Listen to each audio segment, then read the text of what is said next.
कृषि कानून रद्द किए जाने के बाद उत्तराखंड में देवस्थानम बोर्ड को रद्द किए जाने की मांग और जोर से होने लगी है। यानी कि ये अब मांग जोर पकड़ने लगी। अब इस मामले में तीर्थ पुरोहितों का संतों ने भी साथ दिया है और देवस्थानम बोर्ड को भंग करने की मांग की है। संतों का यह कहना है कि केंद्र सरकार सभी सरकारों के धर्मस्थलों का नियंत्रण खत्म कराए।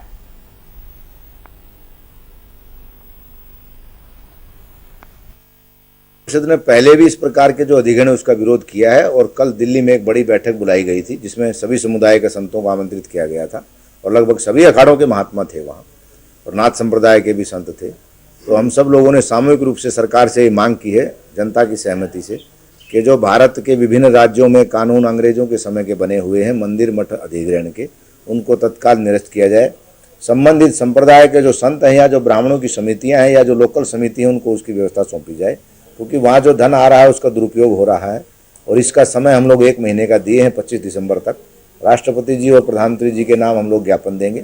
उसके अलावा विभिन्न राज्य सरकारों को संबंधित जो राज्य सरकार हैं खास करके दक्षिण के राज्यों में एक बड़ा ही शर्म का विषय है, भारत का कोई भी ज्योतिर्लिंग ऐसा नहीं है जो सरकार के नियंत्रण में नहीं हो। तो ये जो व्यवस्थाएं अव्यवस्थित हो रही हैं उसको लेकर के साधु समाज और ब्राह्मण समाज, पुजारी, पंडा समाज सब में एक आक्रोश की भावना है। तो उसके लिए हमने शुरुआत किया है और यहाँ उत्तराखंड में जो देवस्थान विधेयक बना हुआ है जिसका हम लोगों ने पहले भी अखाड़ा परिषद ने उसकी मांग किया था, माननीय मुख्यमंत्री त्रिवेंद्र सिंह जी थे उस समय कुंभ मेले के समय, लेकिन उन्होंने कोई उस पर ध्यान नहीं दिया। पुनः मुख्यमंत्री नए जो आए उनसे हमने मांग की, वहाँ के जो ब्राह्मणों की समितियाँ हैं उन्होंने मांग किया। अब उन्होंने 30 नवंबर तक का टाइम दिया है।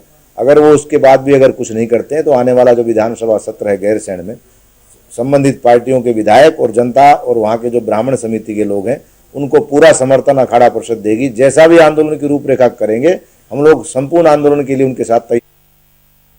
स्वरूप पुरी जुड़े हुए हैं हमारे साथ हरिद्वार से हमारे संवाददाता। स्वरूप, जैसे जैसे केंद्र सरकार की ओर से 3 कृषि कानूनों को वापस लेने की बात कही गई, तब से कह सकते हैं कि इन तीर्थ पुरोहितों की मांग और ज्यादा तेज हो गई है। इनका ये साफ तौर से आप कहना है कि अब जो ये मांग है इनकी और ज्यादा तेज हो गई है और अब संतों ने भी इनका साथ देना शुरू कर दिया है।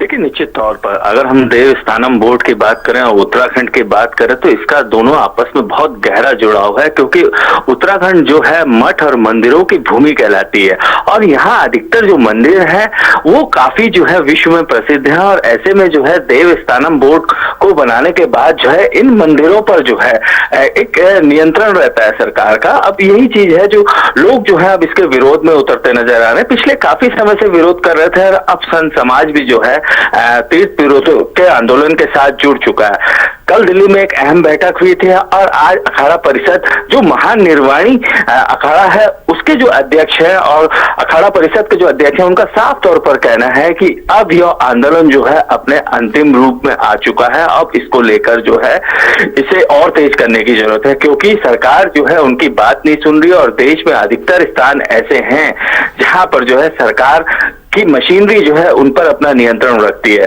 तो ऐसे में अब यहाँ के लोग जो है वो जागरूक हो चुके हैं। उत्तराखंड की बात करें तो तीर्थ पुरोहितों ने अपना आंदोलन तेज कर दिया है। अब वे भी जो है इस आंदोलन में सम्मिलित होते हैं और जल्दी अगर उनकी मांगे न मानी गई तो गैरसैंण में जो है आगामी विधानसभा जो सत्र है उसमें जो है संत अपनी आवाज को बुलंद करेंगे। वहां के सभी लोगों को साथ लेकर इस मुद्दे को जल्द से जल्द निपटाया जाएगा। जी ठीक है स्वरूप, आपका बहुत बहुत शुक्रिया।